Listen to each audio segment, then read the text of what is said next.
ये 24 घंटे ध्यान रखने की बात है। हम जुड़े हैं कि नहीं श्यामा श्याम से? कौन सा ऐसा मिनट, कौन सा ऐसा घंटा गया, दिन गया, कौन सी वो घड़ी गई, कौन सी वो रात गई जिसमें हम श्यामा श्याम से जुड़े नहीं रहे? तो धिक्कार है वो मिनट, वो घड़ी, वो पहर, वो दिन, वो रात। विश्वास करो, ये जो लिखा है देवर्षि नारद जी ने, तदर्पिता अखिलाचारिता तद्विस्मरणेन परम व्याकुलते, ये स्थिति हो जाती है। हर समय एक भय रहता है, कहीं मैं प्रभु को भूल न जाऊं, कहीं व्यक्तियों का समुदाय, कहीं कोई क्रिया, कहीं कोई ऐसा घटना परिस्थिति जो मेरे प्रभु का विस्मरण करा दे। ऐसे सावधानी, हर समय सावधानी। जब कहीं वार्ता होती है, किसी विषय पर निष्कर्ष होता है, तो मन की एकाग्रता होती है, उस समय भी भय स्मरण कराता रहता है। ये प्रपंच की वार्ता है, प्रिया प्रीतम को भूलना नहीं है, प्रिया प्रीतम से जुड़े रहकर वार्ता करनी है। ये क्रिया प्रपंच की है, प्रिया प्रीतम से जुड़े रहकर इस क्रिया को करना है। हर समय एक भय, कहीं विस्मरण न हो जाए, उसकी अखंड स्मृति हो जाती है। और जो बेपरवाह है प्रमाद स्थिति को लेकर, भागवती की स्थिति को लेकर बेपरवाही की यहाँ बात नहीं है। प्रमाद हो गया, चिंतन हो गया, नहीं हुआ नहीं हुआ, ऐसा नहीं चलेगा। तद विस्मरणेन परम व्याकुलते। अगर प्रभु का विस्मरण हो रहा है तो हम उस क्रिया का आदर नहीं करते, उस व्यक्ति का आदर नहीं करते, उस परिस्थिति का आदर नहीं करते, उस घटना का आदर नहीं करते, उस जीवन का आदर नहीं करते। जो हमारे प्रभु का विस्मरण करा दे, वो घटना, वो परिस्थिति, वो जीवन धिक्कार है। तब उपासना में रंग आता है। ये माया का एक मनोहर जाल है। मनोहर शब्द पर ध्यान दीजिए, जो हमारे अंदर आशाओं का क्रम बनाए रखता है। ये खाना है, ये पीना है, ये भोगना है, ये देखना है, ये सूंघना है, ये जानना है, ये पहचानना है, ये पाना है। ऐसे एक जाल बना हुआ है। उपासक इसी जाल को काट देता है और माया जाल मुक्त हो जाता है। यही माया जाल है जो दिखाई नहीं दे रहा है। यही माया जाल है, कामनाओं का माया जाल, इच्छाओं का माया जाल, वासनाओं का माया जाल। ये बाहर नहीं है, ये अंदर है। सिद्ध पुरुष से भी बाहर वैसी ही क्रियाएं देखी जाती हैं जो एक साधारण शरीरधारी से होती, खाना पीना दिनचर्या वैसे ही होती है, पर वो माया मुक्त होता है, इच्छा रहित होता है, कामना रहित होता है, द्वंद्वातीत होता है। और साधारण मनुष्य इच्छा और कामना से बंधा हुआ द्वंद्वों में पिसता रहता है। उपासना उपास्य देव की स्मृति का नाम है। उठते बैठते चलते फिरते खाते पीते हर समय हमारी इस प्रार्थना को मान लीजिए, हर समय हमें प्रियालाल से जुड़े रहना है। ये आप असावधानी अगर जितनी जल्दी मिटा दें तो भगवत साक्षात्कार उतनी जल्दी हो जाए। ये हृदय की बात कह रहा हूं। भगवत साक्षात्कार में दुख मिटाने में एक ही सबसे बड़ी समस्या है, संसार से सुख पाने की लालसा। इसको मिटा दे वही बहादुर, वही महावीर। इस त्रिगुणात्मिका माया पर विजय प्राप्त कर लिया। इच्छा ही माया है, इच्छाओं को रौंद दे, नष्ट कर दे, वही महात्मा, वही भगवत प्राप्ति का अधिकारी हो जाता है। श्रीपाद प्रबोधानंद जी कह रहे हैं, इन इच्छाओं को मिटाओ प्रभु की लीलाओं का गायन करके, प्रभु के नाम कीर्तन से बहुत शांति मिलेगी। आप राधा नाम जप करके देखिए, आप राधा नाम का कीर्तन करके देखिए, आप राधा नाम का ध्यान करके देखिए, आपको तत्काल शांति मिलेगी। हम ये नहीं कहते कि आप तत्काल धनी हो जाएंगे, आप तत्काल समस्त समस्याओं से मुक्त हो जाएंगे। नहीं, आपको एक परम शीतलता मिलेगी, एक बल मिलेगा, लड़ने का बल मिलेगा, सहने का बल मिलेगा, जीतने का बल मिलेगा, उत्साह मिलेगा और मंजिल बहुत छोटी लगने लगेगी। जीना आनंद पूर्वक हो जाएगा। नहीं घुट घुट के चिंता और शोक में जीना, ये जीना भी तो क्या जीना, ये जीना क्या जीना। हर समय चिंतन अशांत है, हर समय कामनाएं तप्त कर रही हृदय को, कैसा जीना। हर समय एक आनंद की लहर आवे, अद्भुत सुख। जैसे जैसे हम भगवत मार्ग में चलते हैं वैसे वैसे हमारे अशुभ नष्ट होते हैं। कच्चे अशुभ ऐसे ही नष्ट हो जाते हैं, जो पक्के प्रारब्ध बन करके आए हो थोड़ा भोग देते हैं। हो सकता है आप बड़ी श्रद्धा से वृंदावन आए हो, आपके हाथ पैर में कुछ लग जाए, आप गिर जाओ, कोई हानि हो जाए, कुछ ऐसा हो सकता है। वो आपका बड़ा भारी अशुभ छोटे में निकल रहा है, इसलिए लाभ हो जाए तो जय श्री राधे और हानि हो जाए तो जय श्री राधे। मन में क्षोभ मत करो, धाम में आया था मेरी जेब कट गई, धाम में आया था मेरे हाथ में फ्रैक्चर हो गया, पैर में फ्रैक्चर हो गया, क्या धाम का लाभ मिला? नहीं, बहुत बड़ा लाभ मिला। कोई बहुत बड़ा महान संकट इतने में कट गया। जया जयोन्नति, यदि तुम यहां आए हो कोई कामना लेकर, उसकी पूर्ति हो जाती, जय हो जाती, या उसकी पूर्ति में सीधे बाधा पहुंच जाती है, तो भी आप समझना कि कोई महामंगल विधान भगवान ने रचा है। दोष दर्शन मत करना। विपन्न मान अपमान, यदि यहां आए हो कोई तुम्हें सम्मान दे, बढ़िया है, अगर अपमान कर दे तो भी सह जाना। तुल्यः कृष्ण निविष्ट धीर दिवसन वृंदावनम वंद्यताम, जो मान अपमान को, लाभ हानि को, जय पराजय को समान समझ करके श्रीधाम वृंदावन में वास करता है, वो इतना महान पुरुष हो जाता है। श्रीपाद कह रहे हैं कि वंद्यताम, बड़े बड़े देवता उसकी वंदना करते और मैं भी उसे प्रणाम करता हूं, जो लाभ हानि में, जय पराजय में, सुख दुख में, मान अपमान में समान भाव रखकर वृंदावन वास करता है। कोई ब्रजवासी पीड़ा दे तो उसको गाली नहीं देता, उसका अपमान नहीं करता, किसी भी जीव को यहाँ मारता नहीं, कष्ट नहीं देता, लताओं को नहीं काटता, वो निश्चित वंद्य हो जाता है। वंद्यताम, जगत बंदनी हो जाता है। दुर्वाच्यानि सहस्रशा परिभवन्नीचैः कृतान् कोटिशो, भक्ष्याच्छादनवास कुट्य मिलना दुखान्यलम कोटिशः। यदि कोई हजार हजार रोज गाली दे हमें, तो भी हम वृंदावन नहीं छोड़ेंगे और सह जाएंगे। देखो, ये आप कहोगे हम क्यों हजार हजार गाली सहेंगे? नहीं सहोगे तो हजार हजार जन्म लो फिर कष्ट सहो। इतना स्टॉक जमा है, अगर हमें कोई गाली दे के वो स्टॉक खत्म कर देता है तो कितना बढ़िया काम, हमें भोगना नहीं पड़ेगा। उल्टा मत सोचो। जब हमारी बुद्धि पॉजिटिव हो जाएगी तो हमें बहुत आनंद में, हमारे विचार सकारात्मक होने चाहिए, नकारात्मक नहीं होने चाहिए। ये भगवान के धाम में और रोज भजन करते हैं, हमको रोज गाली देता है, तो जरूर हमारे कोई पर्वत जैसे पाप जमा है, उनका रोज नाश किया जा रहा है। इसलिए दुर्वाच्यानि सहस्रशा परिभवन नीचे कृतान कोटिशो, पक्का मानना। सदगुरुदेव भगवान कह रहे थे, एक दिन रोटी मांगने नंदगांव में साथ ही थे, तो एक घर में गए तो एक माई, पता नहीं उसकी लीला होगी, चाहे सास बहू में झगड़ा हुआ हो, अब हमें तो पता नहीं था। राधे श्याम दरवाजे पे बोला, एक आवाज भी दूसरी जोर से बोल दिया, राधे श्याम।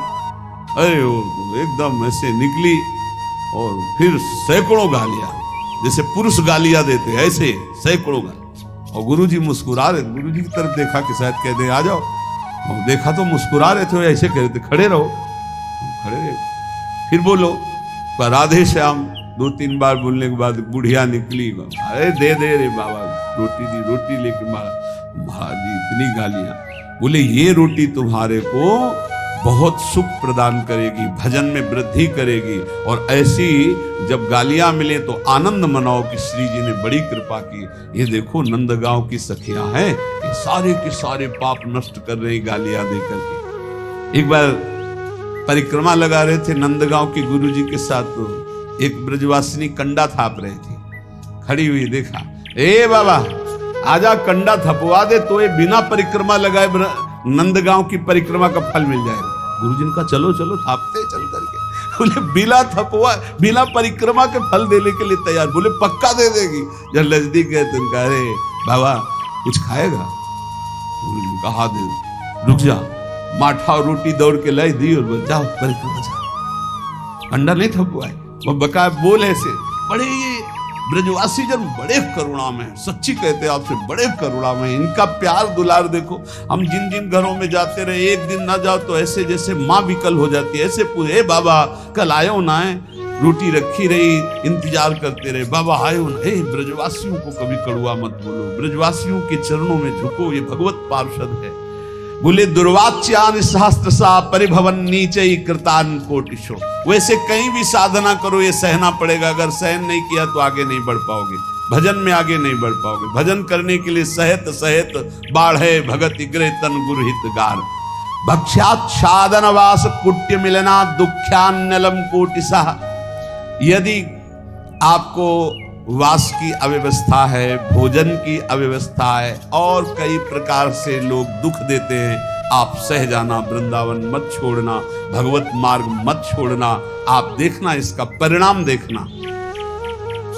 कामाद्यैरति पीड़या च मनुष्यो वैकल्यमात्यंतिकम। जब आप भजन मार्ग में चलोगे तो कामादि दोष और बढ़ते हैं, क्योंकि वो परास्त करना चाहते हैं कि निकल रहा है, अब निकल रहा है। भारी पीड़ा प्रदान करते हैं, मन विकल हो जाता है, सहन करने की सामर्थ्य नहीं रह जाती। ऐसी स्थिति में श्री कृष्ण अर्थात प्रिया प्रीतम की विलास भूमि वृंदावन में जो सब कुछ सहते हुए वास करता है, कामादि पीड़ा को, गालियों को, नाना प्रकार की अव्यवस्थाओं को सहते हुए, बोले वो दिव्य वृंदावन को प्राप्त होता है। मैं उसको नमस्कार करता हूं। ये सोढ़ापि वसंत केल विपने कृष्णस्य तेभ्यो नमः। मैं उसे नमः नमस्कार करता हूं जो ऐसे वृंदावन वास करता है, सारे दुखों को सहते हुए। कभी भी भगवत मार्ग में चलने वाले उपासक को तर्क विवाद झगड़ा नहीं करना चाहिए। कोई भगवान के साकार रूप का उपासक है, कोई निराकार रूप का उपासक है, कोई सखा भाव का है, कोई सखी भाव का, कोई गोपी भाव, अलग अलग सब भाव के उपासक है। जाको जैसी लखी परी तैसी गावे सोई। बीथी भगवत मिलन की निश्चय एक न होई। निश्चय एक न होई कहाँ सब पृथक हमारी। श्रुति समृति भागवत साख गीता दय भारी। भूपति सबन समान लखे निज पर जाता को। जाको जैसो भाव सुपोसे तैसो ताको। भगवत मार्ग के उपासक को चाहिए कि किसी से तर्क न करे, किसी से झगड़ा न करे, वाद विवाद न करे। श्री हरि के मिलने के बहुत से मार्ग हैं और जिसने जैसा मार्ग पकड़ा है भगवान उसको वैसा ही आगे बढ़ा देते हैं, जैसा मार्ग पकड़। निश्चय श्री हरि के मिलने के कोई एक मार्ग नहीं, बहुत से मार्ग, सांख्य योग, ज्ञान, वैराग्य, भक्ति और क्या क्या। श्रीमद् भगवत गीता जी, श्रीमद् भागवत जी में भी कई मार्ग हैं। अपने अपने मार्ग में यदि दृढ़ता पूर्वक चलो तो सबको अवगाहन करने को एक ही परमात्मा मिलता है। परमात्मा 2 4 10 नहीं होते, मार्ग हजारों हैं। इसलिए जो जिस मार्ग का पथिक हो अपने मार्ग को छोड़े नहीं और दूसरे मार्ग की निंदा न करे। जो चल रहे हैं बढ़िया है, अपने अपने मार्ग में चल रहे हैं। जैसे राजा के लिए पूरी प्रजा अपनी होती है, पर राजा को प्रजा अलग अलग भाव से देखती है। कोई अपना मित्र मानता है, कोई अपना प्रीतम मानता है, कोई उनको अपना पति मानता है जो उनकी रानियां हैं, लेकिन वो सबको एक भाव से देखता है। ऐसे ही भगवान के प्रति अलग अलग भाव करके भक्तजन, भगवान सब भक्तों को प्यार करते हैं। उत्तम भागवत वही है जो अपनी भावना का पोषण अपने गुरुदेव द्वारा दी हुई उपासना से करता है और किसी की निंदा नहीं करता, किसी का अपमान नहीं करता। क्यों? क्योंकि जो जैसा वर्णन करता है वो निराकार है, वो साकार है, वो ऐसा है, पर वो जैसा है वैसा पूर्ण जिसको अनुभव में आया वो कोई बिलक ज्ञानी होता है। बोले जो झगड़ा करते हैं कि परमात्मा ऐसा नहीं ऐसा है, परमात्मा ऐसा नहीं ऐसा है, बोले वो एक अंधे जैसा, हाथी देखो आंधरन निज मन के अनुमान, कान पूंछ पद पीठ गई कर्यो सबन परमान, कर्यो सबन परमान बिटौरा सूप पाट तर, झगरे संत महंत निगम आगम पुराण बर, भगवत रसिक अनन्य दृष्टिवर कीजय साथी, जिन देखे गुण रूप अंग ही में हरि हाथी।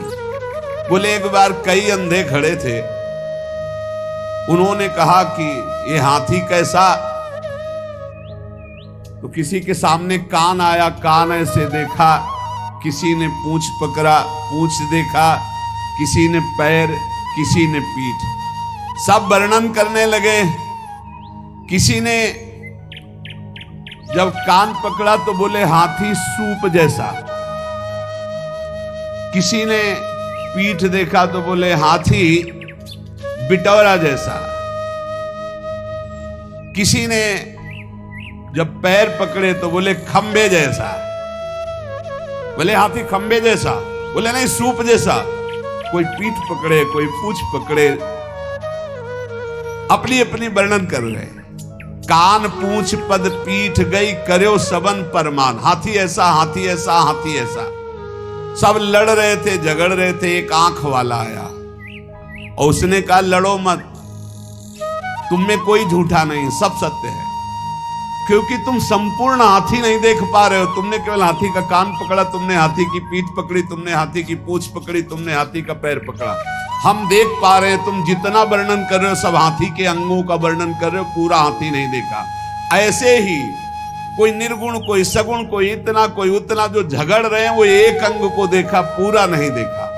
बोले जिन देखे गुण रूप अंग ही में हरि हाथी, वो कभी तर्क विवाद नहीं करते, वो कभी लड़ाई झगड़ा नहीं करते, वो कभी छोटा बड़ा, मेरी उपासना बड़ी, तुम्हारी उपासना छोटी, ये सब नहीं। संपूर्ण उपासना है मेरे प्रभु की, लेकिन मेरे गुरुदेव ने मुझे जो उपासना दी मेरे लिए सर्वश्रेष्ठ है, और उस उपासना में तत्पर हो गए। जो संत महापुरुषों के वचनों का हृदय में मनन करता है तो भगवत प्राप्ति की जितनी बाधाएं वो सब नष्ट हो जाती। जब साधक परम तत्व भगवान श्री हरि का विचार करके भजन साधन में लगता है, काम क्रोध लोभ मोह मद मत्सर इनसे अपने को बचाता है, तो उसके पास सिद्धियां आने लगती है। चरण दास जी महाराज कह रहे हैं, रिद्धि सिद्धि फल कछु न चाहूं, जगत कामना को नहीं लाऊं, और कामना मैं नहीं राखूं, रसना नाम तुम्हारो भाकूं। यदि भगवत प्राप्ति करनी है तो कोई मनचाही बात पूर्ण हो तो खुशी मत होना। प्रभु से प्रार्थना करना कि मेरी मनचाही ना हो, आपकी मनचाही हो। कहीं ऐसा ना हो कि हम कोई चाहत करके अपनी भजन की जो सामर्थ्य है वो अपनी कामनाओं में खो दे। इसके बाद जब निष्कामता बढ़ने लगती तब सिद्धियां आती हैं।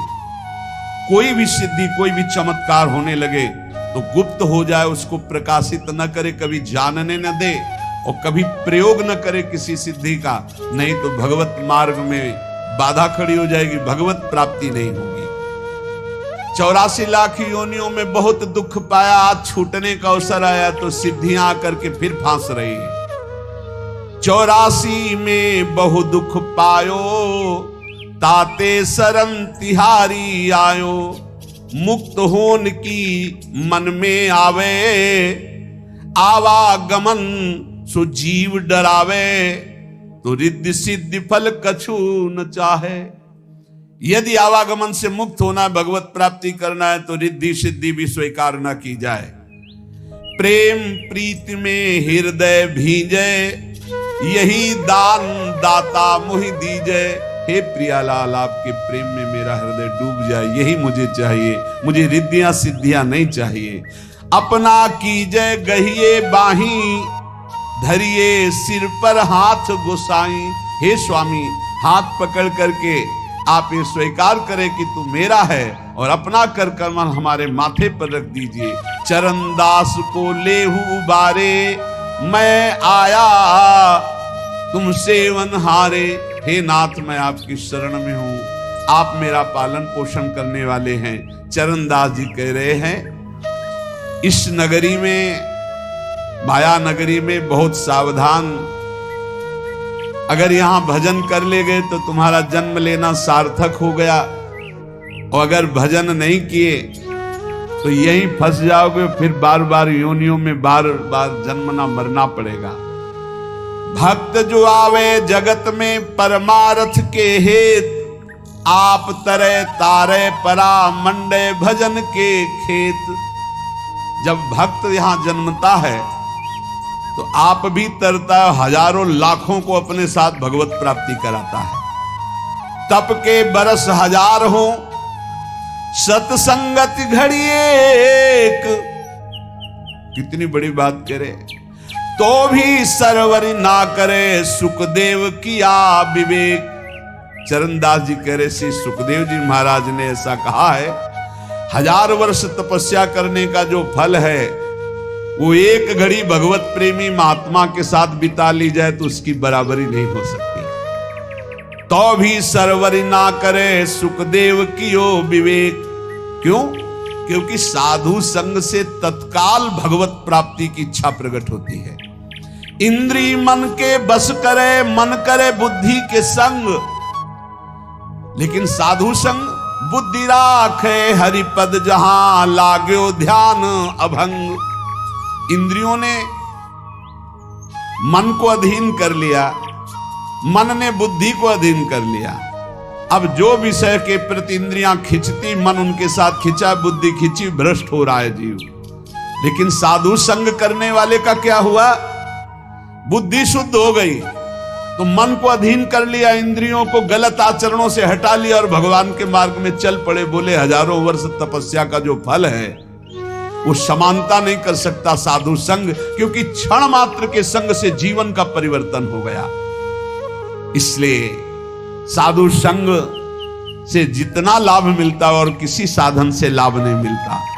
तो जब कभी साधु संग मिले तो मीठा वचन उचारिया, नवता सब सु बोल, हृदय माहि विचारी के तब मुख बाहर खोल। सदैव नम्र वचन बोलो, शीश झुकाकर बोलो, हृदय में वाणी विचार करके बोलो, कहीं ऐसे कोई शब्द ना हो कि संतों का हृदय दुख जाए। जब बोले तो हरि कथा मौन गहे, तो ध्यान चरणदास ये धारणा धारे सो सज्ञान।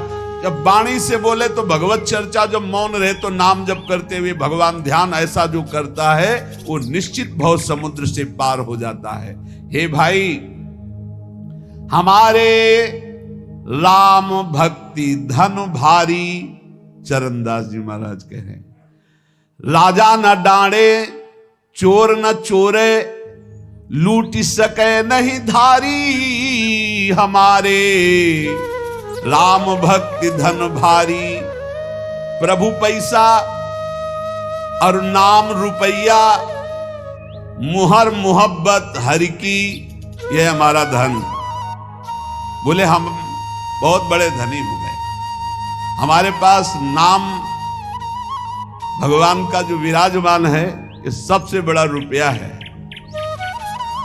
और जो प्रभु के विविध नाम हैं, गुरु प्रदत्त नाम रुपया और प्रभु के नाम पैसा। काम बनता है गुरु प्रदत्त नाम से भगवत प्राप्ति, वो रुपया है। और मुहरें क्या है? जो इष्ट दिया है गुरुदेव ने, उनसे मोहब्बत प्यार। ये हमारे राम भक्ति धन भारी। इसे कोई राजा कर रूप में इससे नहीं ले सकता, कोई चोर नहीं चुरा सकता, कोई शस्त्रधारी छीन नहीं सकता। प्रभु पैसा और नाम रुपया मुहर मोहब्बत हर की, हीरा ज्ञान जुगत के मोती, कहा कमी संपत्ति की। ये जर्मन संपत्ति बोले हम तो बहुत बड़े धनी हैं। भगवान के विविध नामों का कीर्तन पैसा है। गुरु प्रदत्त जो नाम है वो रुपया है, और गुरु प्रदत्त इष्ट से जो प्यार है वो मोहरे हैं, और जो गुरु ने ज्ञान दिया वो हीरा है, और जो माया काम क्रोध से लड़ने की युक्ति दी, बताई कि ऐसे बचा जाता है, बोले ये मोती है। बोले बोलो हमारे पास किस संपत्ति की कमी है। प्रभु पैसा और नाम रुपया मुहर मोहब्बत हर की, हीरा ज्ञान जुगत के मोती, कहा कमी है जर की। जर माने संपत्ति। सोना सील भंडार भरे हैं, रूपा रूप अपारा। बोले हमारे पास बहुत बड़ा सोना है। क्या? शील, सदाचार, परम पवित्र स्वभाव, जितेंद्रियता, आचरण में पवित्रता, ये सब सोना है। और प्रभु के रूप ध्यान में बोले अपार संपत्ति है। ऐसी दौलत सदगुरु दीनी, जाका सकल पसारा। मेरे सदगुरुदेव भगवान ने मुझे धनी बना दिया, ऐसी संपत्ति दी। प्रभु पैसा नाम रुपया मोहर मोहब्बत हर की, हीरा ज्ञान जुक्ति के मोती, कहा कमी है जर की। सोना सील भंडार भरे हैं, रूपा रूप अपारा। ऐसी दौलत सदगुरु दीन्ही, जाका सकल पसारा। बांटो बहुत घटे नहीं कबहू, दिन दिन ड्योढ़ी ड्योढ़ी। इस संपत्ति का एक और है, जितना बांटे उतना ही बढ़ती। खूब नाम कीर्तन करो, खूब दूसरों के मंगल की भावना करो। ये जो मैं भजन करता हूं इससे सबका मंगल हो, तो और ड्योढ़ा लौट करके आ जाएगी। पर हिम्मत वाला ही कर सकता है अपना भजन दूसरों को दे, सबका मंगल हो। सर्वे भवन्तु सुखिना, सर्वे सन्तु निरामया, सर्वे भद्राणि। बहुत जल्दी आनंद आ जाएगा। हिम्मत करो, भजन करके सबका मंगल चाहो। जिसे दुखी देखो, जाओ इसका दुख दूर हो जाए, भगवान इसका मंगल करें। उससे मत कुछ बोलो, अंदर ही अंदर वो लौट कर भजन आपके पास दुगना आ जाएगा, पर सच्चाई से। उससे कोई स्वार्थ का संबंध ना हो। बोले ऐसी दौलत सदगुरु दीनी, जाका सकल पसारा। तो बांटो बहुत घटे नहीं कबहू, दिन दिन ड्योढ़ी ड्योढ़ी। और चोखा माल द्रव्यतनी का, बट्टा लगे न कौड़ी। इसका कभी नाश नहीं होता। अच्छा, इसमें लौकिक संपत्ति की कोई गुंजाइश नहीं है कि भाई रुपया हो तभी ये कमाया जा सकता है। ये तो फ्री है, सदगुरु की कृपा से मिला हुआ अपार अमूल्य धन है। साह गुरु सुखदेव विराजे, चरण दास बन जोटा। मिली मिली रंग भूप होई बैठे, कब न आवे टोटा। बड़े बड़े गरीब जब इस मार्ग में आए और भगवान का भजन किया तो अपार धन संपत्तिवान बन गए। अर्थात ठाकुर जी उनकी संपत्ति, ठाकुर जी उनका वैभव बन गए। और